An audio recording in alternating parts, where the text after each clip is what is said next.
Bienvenue dans ce point bourse du 23 novembre 2023. Je rappelle que les informations et analyses données sur cette chaîne sont données à titre indicatif et ne peuvent pas être considérées comme un conseil en investissement. L'investissement boursier est risqué et vous êtes responsable de tous les investissements que vous faites. Alors aujourd'hui, évidemment, assez peu de mouvements importants sur les marchés. Pourquoi? Parce que c'est Thanksgiving aux États-Unis, notamment, qui est le marché qui impacte le plus toutes les bourses mondiales. Et donc c'était fermé toute la journée. Demain, ça fermera à 19 heures. On aura aussi une fin de semaine un peu plus cool. On le voit toujours au niveau des volumes, hein.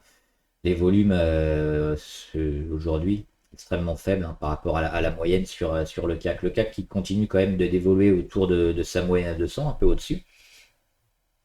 Il n'a pas véritablement encore choisi son sens. Il est toujours en train de travailler ici cette zone.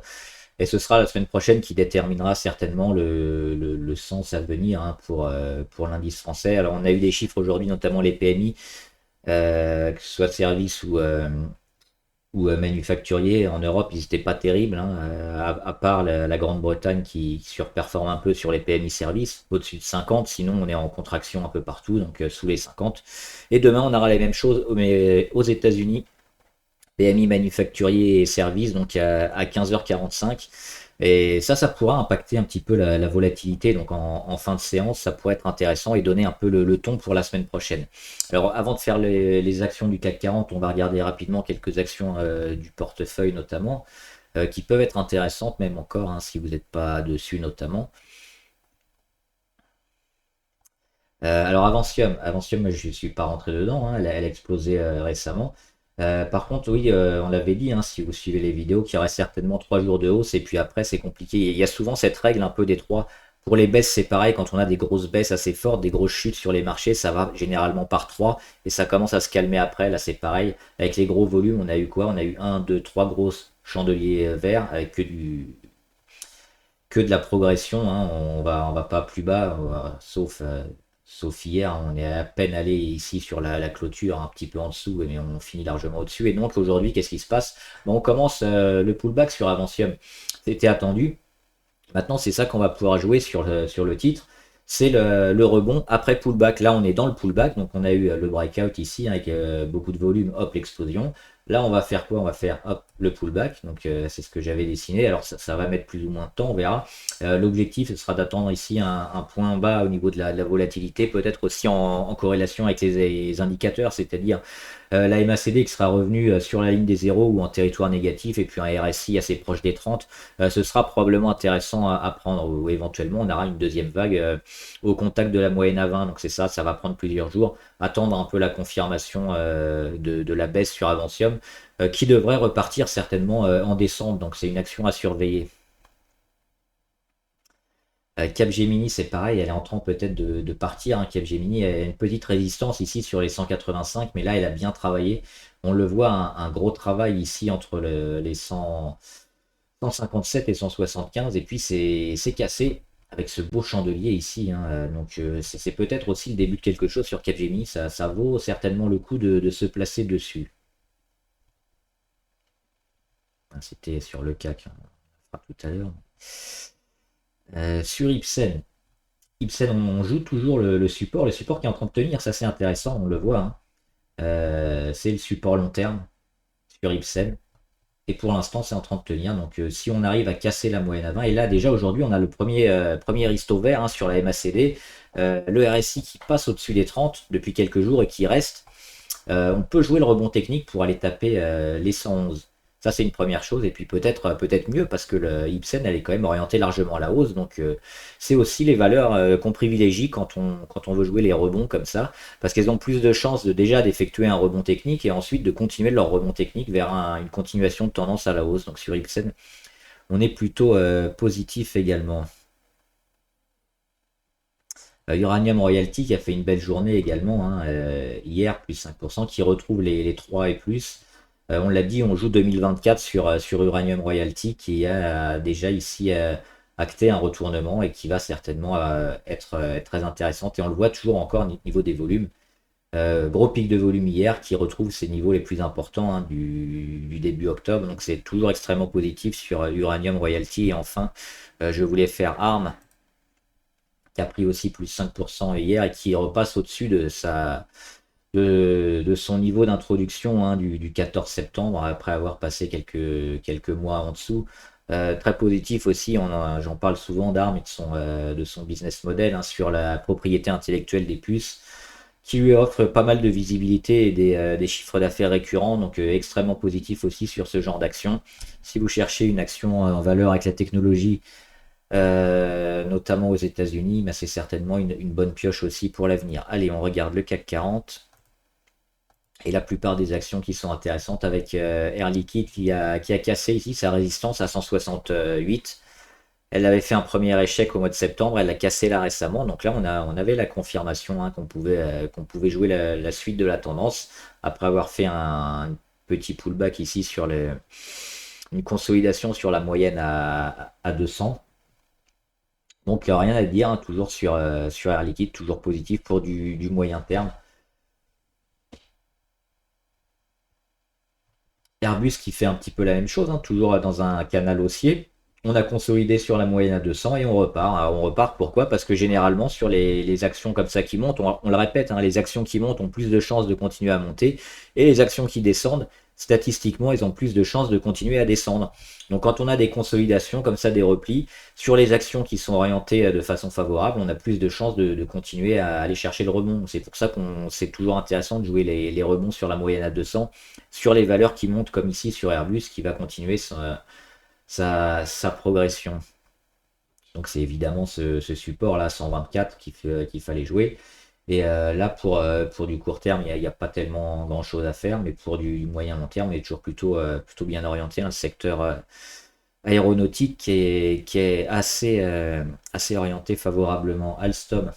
Alors moi Alstom j'en ai déjà parlé, hein, négatif, hein, grosse chute, et puis derrière qu'est-ce qu'on fait? On n'arrive pas à casser la moitié du chandelier de chute, même pas, on parle même pas du gap, hein, juste le chandelier du 5 septembre. Plusieurs échecs. Il n'y a rien à faire sur Alstom pour l'instant, il faut attendre beaucoup de temps, je pense, le temps que les moyennes commencent à revenir au contact. Et certainement qu'on réattaque une nouvelle fois les 14-14, et cette fois qu'on les passe, mais tant qu'on n'y arrivera pas, on aura plus de chances d'avoir éventuellement une nouvelle baisse sur Alstom. Donc attention, ArcelorMittal. ArcelorMittal, c'est pas mal parce elles sont en phase un peu de dégradation, mais on a eu une belle réaction ici au-dessus des 19,40. Et donc, on est un peu en embuscade ici. Alors, c'est pas sûr que ça casse. On pourrait éventuellement aller chercher le véritable support ici à 17. Mais le support intermédiaire des 19,40 peut permettre au titre quand même de repartir. Donc, éventuellement, si on veut la jouer, ici sur cassure, la moitié de la position. Parce qu'on a quand même une tendance qui est pas orientée favorablement. Donc, pas mettre tout de suite le paquet sur Arcelor. Mais ce sera déjà une bonne base hein, si on arrive à flinguer ici cette consolidation sur les 22, 22,5, 22,6 environ. AXA toujours sous sa résistance, hein, qu'elle a à peine cassé, mais qu'elle a été chercher son plus haut historique ici, juste sous les 30. Elle a des plus bas de plus en plus haut, donc ça c'est plutôt intéressant. La phase de congestion un peu, pour l'instant il n'y a rien à en dire, hein, sur AXA, il n'y a que de l'observation à faire. On aura certainement hein, une belle indication hein, dans une ou deux semaines quand on aura une belle sortie vers le haut ou vers le bas, mais là on voit que le cours est véritablement en compression. Hein. Et ça donne généralement des tendances un peu plus longues et un peu plus fortes quand on sort de ces figures-là. Donc c'est intéressant de les suivre et de prendre position le jour où on aura un fait marquant graphiquement, parce que là on n'a rien du tout. Pour le moment, BNP. Alors BNP, elle revient encore une fois au niveau de sa moyenne à 200. Elle vient de casser l'oblique de consolidation. Il faut attendre un petit peu, mais c'est plutôt favorable hein, si on arrive à se maintenir ici au-dessus des 57, on va dire, 57 euros. On sera plutôt positif pour la fin de l'année et puis une construction autour des 60, voire un retour sur les 62. Mais il faut pareil, il faut attendre un petit peu sur la BNP parce que là on est véritablement dans la zone de travail. Hein. La première fois on l'a lâché, on y revient une deuxième, même une troisième fois. Ça demande encore pas mal de travail, quelques chandeliers pour véritablement donner la tendance sur la BNP. Bouygues, moi je suis en short sur Bouygues. Hein. Pourquoi? Parce qu'on est venu taper ici les plus hauts hein, à chaque fois sur le canal haussier. Il y a des corrections qui se font, donc j'ai shorté sur les 34,9 environ. Pour l'instant, on reste ici en embuscade. On voit qu'on n'est pas loin d'avoir l'inversion de tendance niveau MACD, hein. On est déjà allé en surachat et puis on y revient, on est à 66. On a quand même de belles perspectives de correction sur le titre à court terme, hein. Même si dans 1, 2, 3 mois, on sera peut-être encore au-dessus du prix. En termes de semaines, hein, 1, 2, 3 semaines ou moins, on a certainement un cours qui va être en deçà. Donc on vise toujours les 33 et moins sur Bouygues. Capgemini, on l'a fait tout à l'heure. Carrefour. Carrefour qui est un peu shorté, j'ai vu, il y a pas quelques fonds qui se sont mis contre Carrefour. Pour l'instant, on est toujours sur ce travail, hein. La deuxième fois, pareil, au niveau de la moyenne à 200, bah, il y a pas mal de titres qui sont un peu dans cette configuration-là. Il faut attendre. Il faut attendre de savoir où ça va partir parce que pour l'instant, il y a rien. Graphiquement, on sent qu'il y a un travail, mais il n'y a pas encore de décision sur le sens pris par l'action. Est-ce qu'elle va aller chercher les 18,50 ou à nouveau les 16?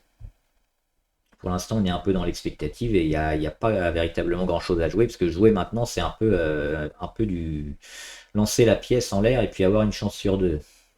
Crédit Agricole. C'est une bancaire qui s'est bien remis, hein. Moi, je n'étais pas fan du Crédit Agricole ces dernières années, mais là, elle a bien performé, hein, par rapport aux autres notamment.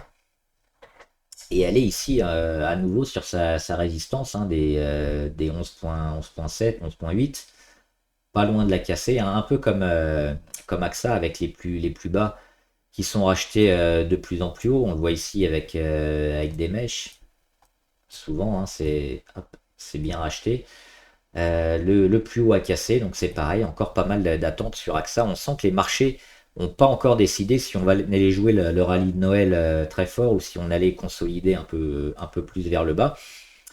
Il faut attendre un marqueur, un catalyseur, quelque chose d'important. Pour l'instant, on ne l'a pas. On l'aura peut-être avec les réunions de la Fed, hein, et de la BCE prochainement. Danone. Danone, toujours plutôt positif sur Danone, hein. Le but, c'est quoi? C'est peut-être d'aller chercher les 60. On a eu le jour, ici on en avait parlé, hein, quelques jours après, je crois, de la cassure ici sur les 54. On irait chercher les 57 quasiment certainement, c'est fait. Et puis les 57 sont cassés, on se dirige vers les 60 a priori. Attention quand même au niveau des indicateurs, mais ça reste fort, hein, parce qu'on est retombé au niveau du RSI sous les 70 et puis après ça a été racheté tout de suite. On voit un rebond, donc il y a une grosse force acheteuse, hein, sur le titre, sur Danone. On pourrait espérer, hein, quand même aller frôler les 60 avant la fin de l'année. Dassault Systèmes, super rebond, hein, sur Dassault Systèmes. Tout ce qui est un peu défense est plutôt malheureusement en hausse. Toujours en surachat, on est à 79. Alors c'est pas énorme, mais on se maintient entre les 70 et les 80. Et on va arriver sur quelque chose de compliqué, c'est les 43 là, hein, qu'on avait frôlé sur les 42 cet été. On va peut-être se calmer, hein. On le voit déjà avec une mèche hier, et puis un début d'aplatissement du cours. On va surveiller les Bollinger aussi pour voir le rétrécissement.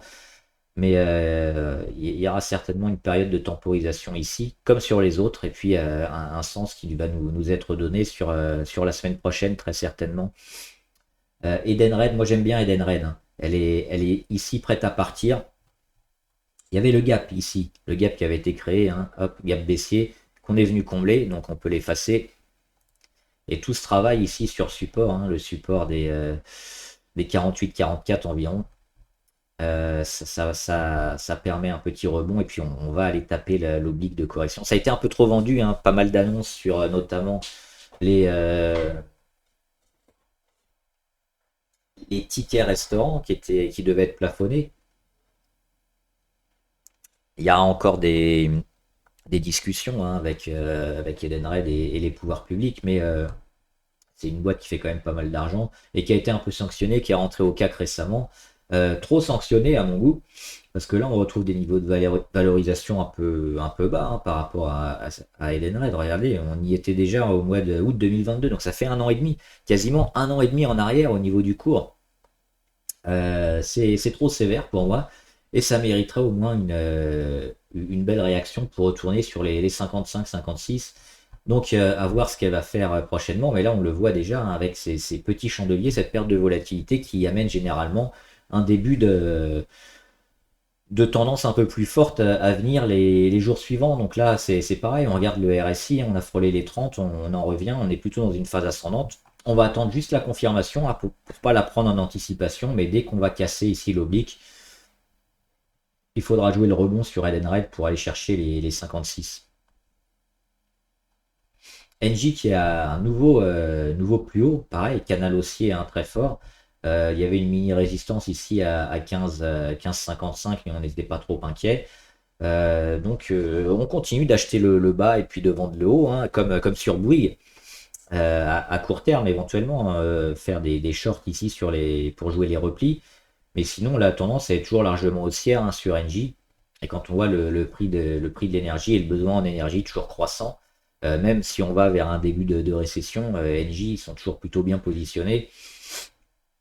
Et il leur faudrait quand même pas mal de mauvaises nouvelles pour commencer à aller vers le bas. Donc on va plutôt toujours les privilégier hein, tant qu'on reste dans ce canal haussier. Et si l'or, c'est plutôt neutre, hein, pour l'instant ça fait un peu du ping-pong dans les 167, 185. Il n'y a pas grand-chose à en dire. Moi je suis pas forcément fan de ce genre de graphe parce qu'il y a pas de tendance un peu majeure qui se fait sur lequel on peut rentrer assez fortement. Donc plutôt attendre un meilleur moment sur Essilor. Parce que là, c'est pas le meilleur des moments. Eurofin, s'ils continuent comme ça, ils vont sortir du CAC 40. Eurofin, hein, c'est vraiment décevant. L'après-Covid a pas été très bien géré, comme beaucoup hein, qui ont bénéficié de l'effet Covid, énormément de rentrées d'argent, et puis derrière, on n'a pas encore les résultats hein, pour ce qui a été fait sur certaines pour la recherche et le développement, entre autres. Au niveau de la dette aussi, ça aurait permis de payer une partie de la dette pour permettre un peu d'avoir plus de marge de manœuvre sur les finances. Et beaucoup de valeurs de secteur santé ont du mal à gérer l'après-Covid et on le voit sur Eurofin, ça continue d'être énormément dégradé. C'est toujours pas le moment d'acheter Eurofin. On va attendre. Hein. Alors on a ici ce plus bas qui était juste avant une petite zone support hein, qu'on avait identifié avant. Il faudra voir certainement un retour ici sur les 57, 58 pour redevenir positif sur Eurofin, mais pour l'instant, c'est toujours pas le moment. Alors, Hermès, le luxe qui a bien rebondi hein, depuis fin octobre. Donc, ça fait quasiment un mois que le luxe repart, ce qui explique aussi pourquoi le CAC a rebondi, hein, parce que le CAC est énormément pondéré en luxe. Et on est arrivé. L'objectif numéro 1 sur la MM200 il a été cassé et puis on refrôle les plus hauts historiques, on n'en est pas loin hein, les 2036 sur Hermès, on est déjà à 1959 et c'est cette zone là hein, qu'il faudra travailler et qui demandera certainement une reprise importante notamment en Chine hein. Si on a des bons chiffres en Chine, ce niveau là pourra être cassé sur Hermès parce que le luxe à ça que même en période de récession, c'est pas forcément ces valeurs-là qui vont être impactées parce que le public qui achète et qui est demandeur sur le luxe a des moyens qui vont pas être mis à mal par rapport aux ménages qui sont un peu plus justes financièrement. Donc cette période de récession, c'est pas forcément une mauvaise chose pour celles qui jouent très gros, comme on l'a vu aussi sur Ferrari par exemple. Donc toutes les valeurs un peu luxueuses n'auront a priori pas le même destin que les indices, enfin pas que les indices, mais que les autres valeurs majeures. Sur Kering, bah, le support semble fonctionner, mais on est quand même un peu plus négatif sur Kering. Hein. On le voit, le graphe il est moche par rapport à ce que nous donne Hermès. Le rebond, c'est un rebond tout mou hein, sur une résistance un support qui était bien lointain. La moyenne à 200, elle est très haute. Ici, elle est à 539. Nous, on n'est même pas on est à peine sur les 400. Kering, ils ont du mal. Donc, éviter Kering. Et il y a toute cette zone-là hein, qui va durer certainement toute la fin d'année et le début d'année prochaine. Donc, c'est plutôt une valeur, moi, que j'éviterais, qui donne des signes de faiblesse par rapport aux autres valeurs du secteur. Donc Kering plutôt négatif, Legrand Le grand, on l'avait vu avec ce chandelier-là hein, qui donnait un peu le top départ à une belle séquence. C'est fait, on est allé chercher la résistance à 88. Plutôt positif quand même, parce que le beau. Alors, ce qui nous manque un peu, c'est des volumes, parce qu'on a eu un super chandelier, mais on a eu des volumes comme d'habitude. On aurait préféré voir un gros pic de volume, un signe que beaucoup de gros investisseurs se seraient mis à l'achat. C'est pas forcément le cas, même si on a eu cette belle envolée sur le grand. Donc à voir ce qu'elle va faire ici, parce que les 88-80, hein, et 88, 89 environ pour arrondir. Grosse résistance ici, une première fois au mois de septembre. On y est revenu, on l'a frôlé au mois d'octobre. Fin octobre, c'est pareil, hop, on l'a tapé, on est revenu à la baisse. Et là, on revient encore une fois. Donc c'est véritablement cette oblique à 89 qui va nous donner le sens de Legrand. Si on arrive à la casser, ce sera un support intéressant sur lequel on pourra investir. Sinon, ben, on ira retravailler un peu les plus bas. L'Oréal, hein, le luxe qui va plutôt bien. Moi, j'étais rentré sur cassure d'oblique sur L'Oréal, sur les 406 notamment. Donc, oui, c'est ça, en plusieurs fois. Donc, belle progression hein, du luxe. Avec, hop, les plus hauts de 2022 hein, qui ont déjà été cassés en 2023. Donc, ça va être le nouvel objectif. Mais comme sur les valeurs un peu Hermès, hein, L'Oréal ne devrait pas être impacté, même si on a une baisse un peu de la productivité et une possible récession. Donc c'est plutôt des valeurs toujours intéressantes à avoir et à jouer en cette période un peu plus creuse par rapport à d'autres valeurs un peu plus traditionnelles qui, elles, vont avoir beaucoup plus de mal, je pense. Ces grosses valeurs-là devraient pouvoir surperformer un peu le marché au moins. LVMH. Bah pareil que Hermès, même si le rebond, on l'a vu, est un peu moins fort hein, sur LVMH que sur Hermès. Mais on a quand même de belles perspectives sur le titre. Avec cette zone-là à 739 hein, qu'il faudra aller chercher et casser pour bien finir l'année. Mais là, on a déjà éventuellement hop, un petit début de canal haussier sur hop, comme ça sur LVMH qui pourrait nous animer un peu la fin d'année sur le CAC et donc nous offrir notre rallye de Noël. Hein. Plutôt positif aussi pour la fin de l'année et puis retrouver peut-être la moyenne à 200 ici autour de Noël sur les 700, 780, 790, 770 par là. Hein. C'est une zone ici. Noël, c'est où? Hop, c'est vendredi 22 décembre. C'est cette zone-là hein, qu'on ira peut-être jouer hein, sur LVMH en gros. Michelin, toujours positif sur Michelin, hein, elle a donné des beaux signes intéressants, notamment cette phase de congestion ici avec les achats sur support des 26 euros qui ont été toujours achetés. La cassure, la deuxième phase de congestion et à nouveau on casse. Donc là, faut même le mettre en vert celui-là parce que c'est un support. Et oui, ça vaut le coup d'investir sur Michelin, je pense, hein, qui devrait bien finir l'année également, parce que graphiquement, c'est très propre. Les fondamentaux aussi sont plutôt intéressants sur Michelin. Donc oui, c'est une des valeurs qui a des chances de bien finir l'année aussi et de progresser en 2024. Orange, un peu mou ce qui se passe sur Orange. On avait joué un premier rebond, hein, si vous vous souvenez, ici sur les 10.13 pour aller frôler les 11,44. Et depuis, bah, qu'est-ce qu'on fait? On construit. Il n'y a pas vraiment de grand-chose qui se passe sur Orange. Donc attendre qu'on ait des indications un peu plus franches sur le titre parce que là, il y a rien à faire. Pernod Ricard. Le rebond est fait sur Pernod Ricard hein, qui avait annoncé ici des profit warnings hein, sur ses ventes. Les résultats avaient été achetés derrière. Donc ce qu'elle nous a donné, Pernod Ricard, c'est des niveaux à casser pour s'investir, c'est-à-dire les 174, ça c'est pas mal. Un niveau support ici sur les 156. Entre les deux, bah, c'est le ping-pong un peu, éventuellement un deuxième support intermédiaire ici, hein, sur les 163, ça va demander encore confirmation, mais c'est pareil sur Pernod Ricard. Ça demande pas mal de travail. Mais le point bas ici est intéressant et on pourrait y revenir une deuxième fois et le racheter, je pense, hein, les 156. Parce que c'est cette grande oblique là, hein, qu'il faudra casser et on le voit. Ici, on est au mois de mai 2024. Donc c'est potentiellement tout le premier trimestre, voire le premier semestre 2024 que Pernod Ricard va passer un peu dans cette phase de congestion avant véritablement de se relancer ou de chuter. Donc c'est une action un peu plus long terme pour l'instant. Publicis, c'est un peu comme Essilor, hein, plutôt neutre, même si ça rappelle aussi un peu AXA avec les plus hauts toujours au même niveau, les plus bas de plus en plus haut, une congestion un peu du cours.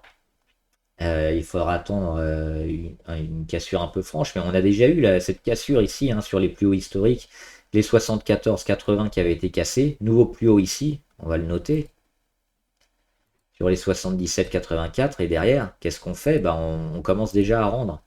Ça, c'est plutôt négatif, hein, sur Publicis. Donc, nouveau plus haut historique, on revient un petit peu à la baisse. Moi, je surveillerais bien cette zone-là, hein. Parce que si on vient la casser, la zone des 72 à 70, on va certainement retrouver un cours sur les 63 et moins. Donc attention sur Publicis, Renault, tout le secteur auto, hein. Alors les grèves ont moins impacté Renault que Stellantis. Donc les chiffres du du quatrième trimestre, hein, de l'année seront peut-être un peu meilleurs sur Renault. Mais alors, le résultat, on en avait déjà parlé, hein, c'est pareil, c'est aussi beaucoup de construction avant de nous lancer une belle séquence. C'est un peu neutre, et puis on le voit au niveau des volumes, c'est assez moyen sur Renault. Il y a peu de gens qui se positionnent, même à la vente, hein.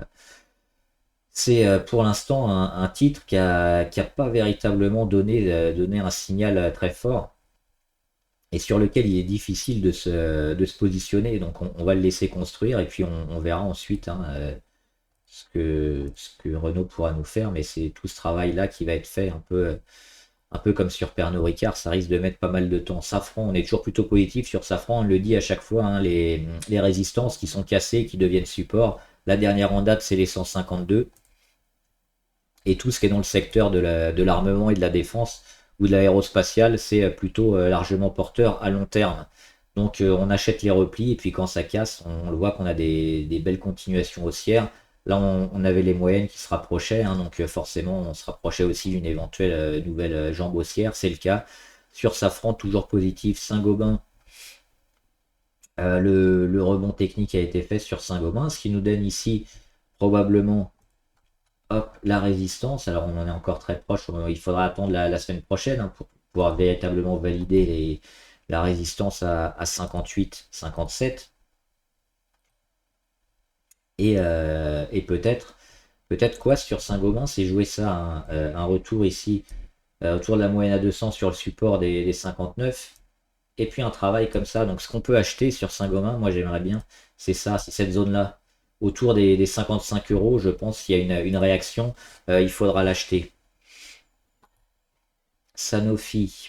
Sanofi qui a déçu, hein, énormément. On l'a dit, ils ont pas mis assez d'argent dans la recherche et le développement et ils se sont retrouvés un peu en manque de produits qui leur rapportent beaucoup, contrairement à d'autres, hein. On en avait parlé notamment sur le point santé avec Eli Lilly et Novo Nordisk qui eux surperforment parce qu'ils ont mis beaucoup d'argent dans la recherche et le développement et qui commencent à sortir des médicaments qui leur fait gagner beaucoup d'argent.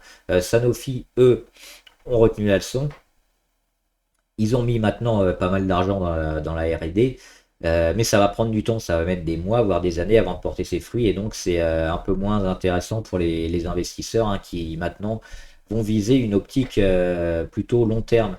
Donc, pour les investisseurs de moyen terme, hein, Sanofi, ça a été largement vendu. Il faudra y revenir un peu plus tard, je pense. Schneider Electric, qui nous a fait un gap assez important ici, hein, qui a cassé son oblique de correction. Et donc on oublie ici, on oublie la phase de congestion, hein, parce qu'on a cassé l'oblique ici, l'oblique de congestion. On revient au-dessus de la petite zone ici des 157. C'est toujours assez positif sur Schneider. pour rentrer au mieux, on aura certainement peut-être aussi un retour hein, sur les 157 en court terme. Maintenant, en moyen long terme, elle a des chances quand même de retrouver les 171 et de les casser. Donc surveiller le CAC en cette fin d'année, mais Schneider devrait être parmi les meilleurs également et porter le CAC vers le haut en cette fin 2023. Société Générale. Elle nous a pas fait un W finalement, la Société Générale, donc on va oublier ce scénario. Et on revient travailler ici la moyenne à 200 et pour l'instant on va zoomer, hop, c'est un échec. C'est un échec, donc c'est éventuellement le double échec sur moyenne à 200 qui lui est très négatif. Hein. Si, à confirmer début de semaine prochaine, mais si c'est le cas,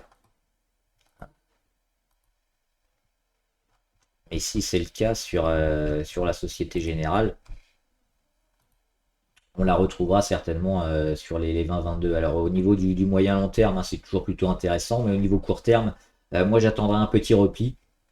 Et puis toujours les 20 hein, peut-être se rachèteront en cette fin d'année.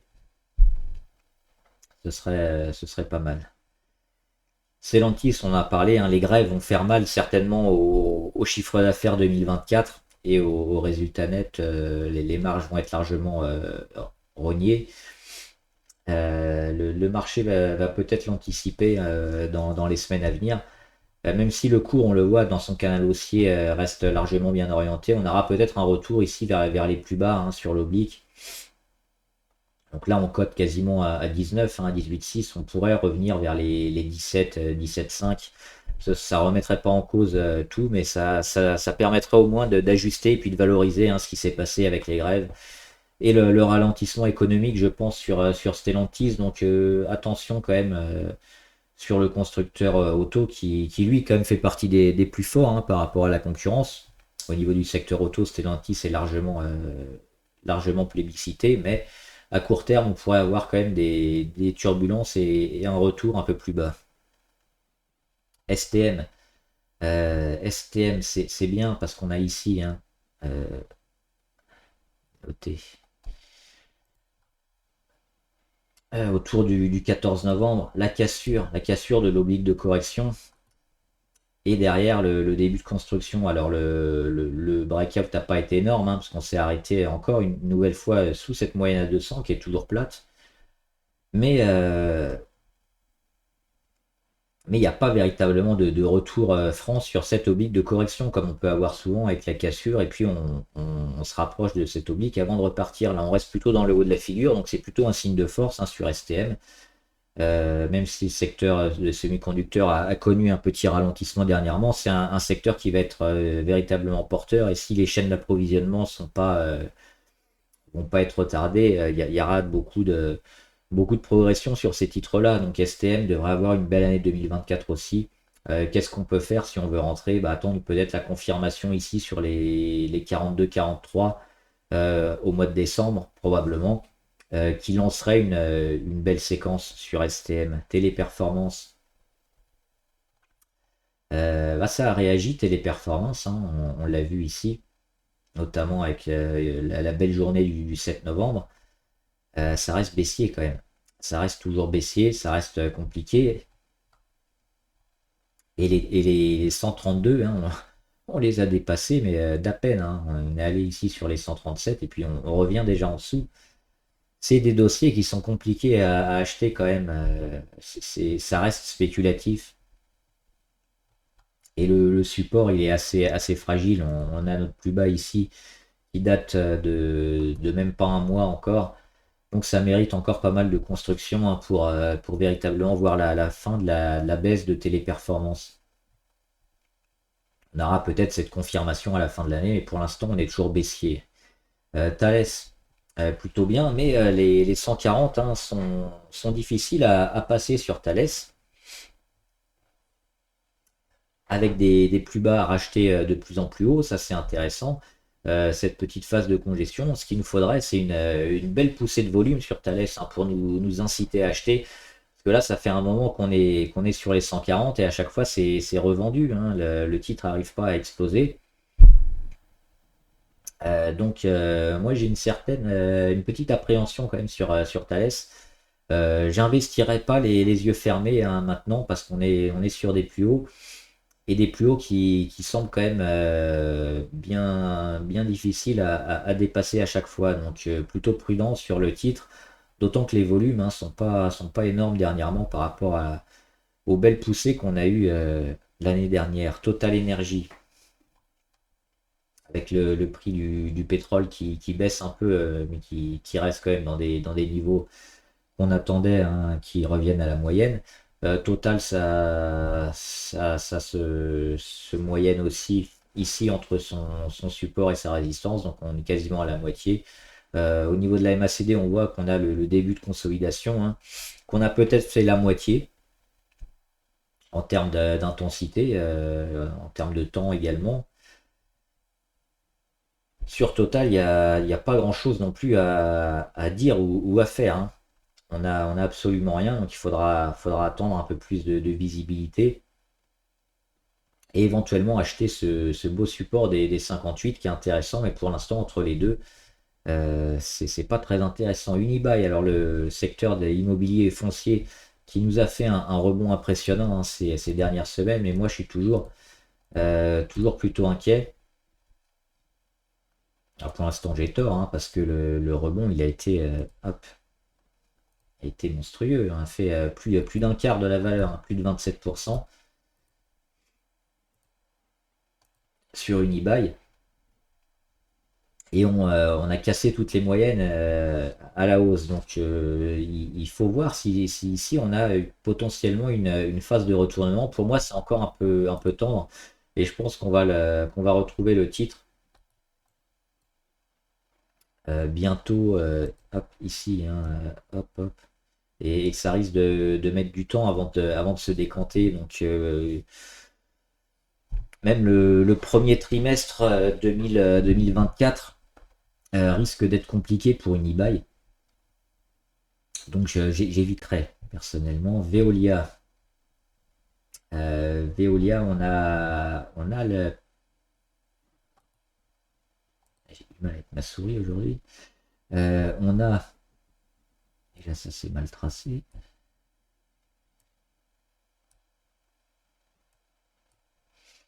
Éventuellement une phase de consolidation hein, qui est pareil, pas terminée hein, sur le titre et qui mériterait encore pas mal de construction à la baisse. Donc là, on est en train de jouer un peu l'oblique et puis la grosse phase qui va se faire sur Veolia, ce sera probablement au-dessus des 28. Pour l'instant, on est en train de la travailler. C'est un peu trop tôt pour vouloir investir dessus. Donc attendre aussi plus de chandeliers sur Veolia. Vinci finalement qui a réussi à bien casser hein, et puis à s'extirper de son canal baissier. On avait une première tentative hein, ici avortée et puis la deuxième ici c'est gagné pour aller chercher le plus haut à 111 peut-être. Il y avait également un W intéressant hein, sur Vinci. Hop, et on le voit, et on a cassé ici. Donc là, on a une sortie pour aller chercher la résistance la plus proche, c'est les 111. Donc oui, sur Vinci, c'est favorable, d'autant que le titre, on le voit, est largement haussier, hein, orienté à la hausse. Qu'est-ce qu'on peut faire maintenant éventuellement acheter sur repli, parce que la résistance, elle va certainement faire son office avant un retour un peu plus bas et une nouvelle attaque. Donc c'est cette zone-là hein, qu'on pourra éventuellement acheter sur Vinci. Le pullback qui se fera peut-être sur le support des 105 euros. Et enfin Worldline. Worldline qui est plutôt pas mal. Alors on a vu Adyen hein, qui a explosé, les solutions de paiement aussi PayPal qui sont plutôt intéressants. Worldline qui ont été véritablement massacrés, hein, trop survendus à mon goût. Et on le voit, la réaction par rapport à Alstom notamment a été beaucoup plus forte, parce qu'on a cassé la moitié du chandelier et puis on s'en est servi comme support et depuis on continue d'évoluer au-dessus. Même s'il y a encore énormément de travail hein, sur Worldline qui a été, je pense, un peu trop survendu, c'est une valeur qui cote 12-13 euros, c'est sous-valorisé aujourd'hui, on le voit, hein, les volumes sont là. Les volumes sur les premiers jours, c'est normal, hein, sur les grosses périodes comme ça de chute, mais derrière, on a encore beaucoup de volume par rapport à ce qui s'est fait avant. Ça, c'est intéressant. Et le cours ne faiblit pas. On est plutôt haussier. Donc, moi, j'ai investi sur Worldline pour jouer le rebond parce qu'on a été dans l'excès, hein. Le marché a trop sanctionné Worldline et je pense qu'on va avoir un retour un peu à la moyenne, peut-être ici, hein, sur les 18. Je pense que ce sera une belle zone, hein, sur Worldline, voire peut-être même encore un peu plus haut. Donc c'est toujours le moment d'acheter, hein, sur Worldline pour le début d'année 2024. Certainement, on aura un beau pourcentage à faire. Voilà, j'espère que la vidéo vous a aidé. On fera le reste des vidéos abonnées demain ou ce week-end. Et puis la valeur fondamentale, hein, qui vous intéresse, n'hésitez pas à la mettre en commentaire. On fera un point un peu plus chiffré dessus. Bon trade, à plus.